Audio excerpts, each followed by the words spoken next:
Hey guys, I just learned something really cool about heart anatomy.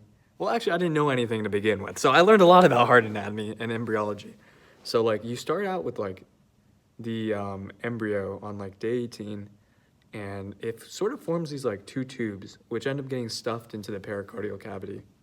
And once they're there, they kind of group up together. They get kind of like squished together and fuse into this one tube, which has 5 sections.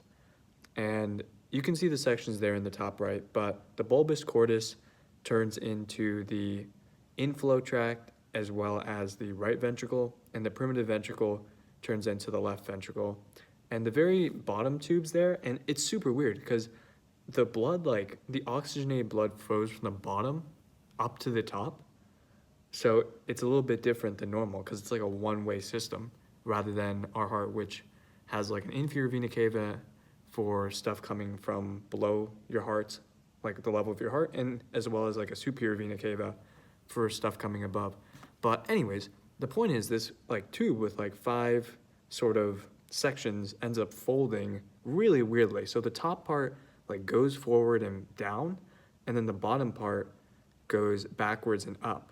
So what was the primitive ventricle kind of folds back into the left ventricle, and that's why our left ventricle is actually like kind of hidden. Like you, if you look at the heart on your body from the front, you can only really see like the right ventricle. Like the left ventricle kind of is just like poking out to the side, and this is why, because the bulbous cordus that you can see there actually makes up the right ventricle, and it's what's coming forward and down. And the coolest part to me is the sinus venosus. So this little guy down here does like a full 180 and becomes both the atria, which is just insane.